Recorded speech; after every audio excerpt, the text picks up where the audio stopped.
the rainforest. Early morning mist coils around the trunks of ancient trees. The canopy above filters soft light, dappling the undergrowth in gentle gold.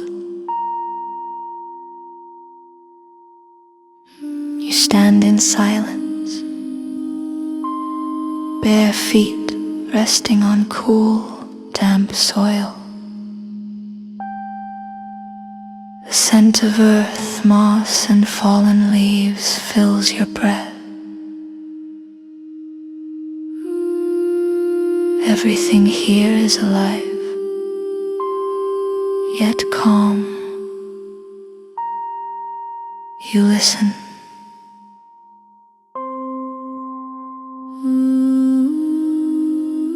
A distant call trembles through the trees, low, deep, echoing like thunder wrapped in velvet. It comes again, a second call, long and guttural, rolling through the jungle canopy. Somewhere high above, a voice is calling. You begin to walk.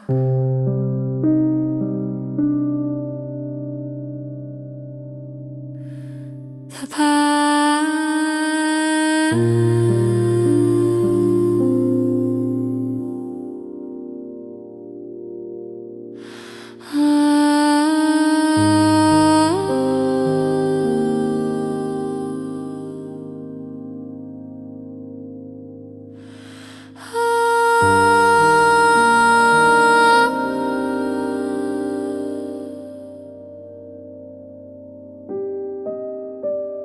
The path is soft beneath your feet, lined with thick roots and fern. Vines dangle overhead, drops of water fall from leaves like slow rain. Each step is unhurried, each sound a part of the forest breathing.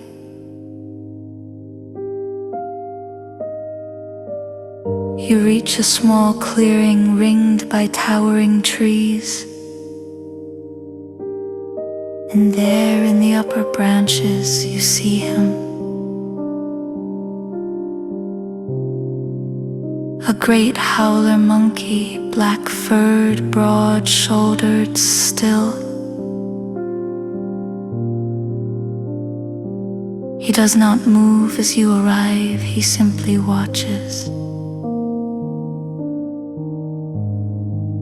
His eyes are dark but clear, focused.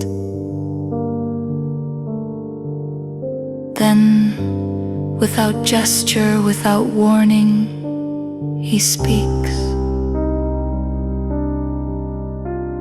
A deep, sonorous voice that seems to vibrate in your chest.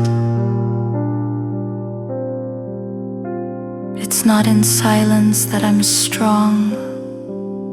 It's in being heard. The words drift downward, heavy and soft as fog. You are not asked to agree. You are not asked to repeat. Only to notice how those words land inside you.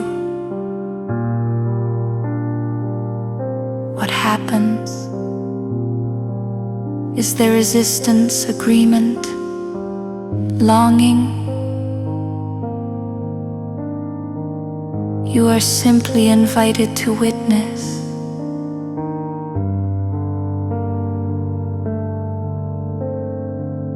The howler monkey waits, breathing deeply, resting in stillness. There is no urgency, no expectation. Then as if carried on the breeze. You hear another voice, this time not from the monkey, but from somewhere within you. My voice deserves to be heard. Let the words settle, but not as something to accept, as something to observe. Notice what rises, a sensation, a tension, a memory, a reflexive yes or a quiet no. Let your automatic response appear without judgment. Just watch.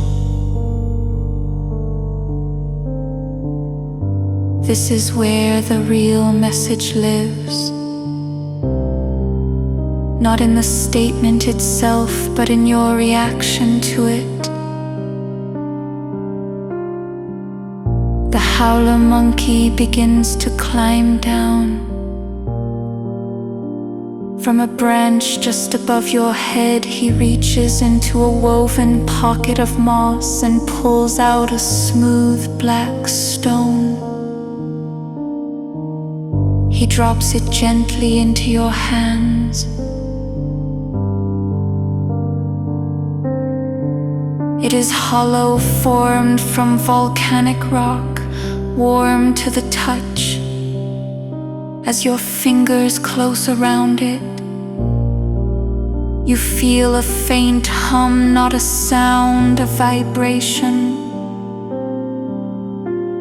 The stone resonates only when you're present with what arose. It doesn't echo the belief. It echoes your truth in response. The hollow, resonant stone reveals what was once automatic and helps you hold it gently without turning away. You place the stone against your chest, just beneath your collarbone. And as you breathe, you feel it help you absorb the insight of what you do when your voice wants to rise. And whether you let it.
you let it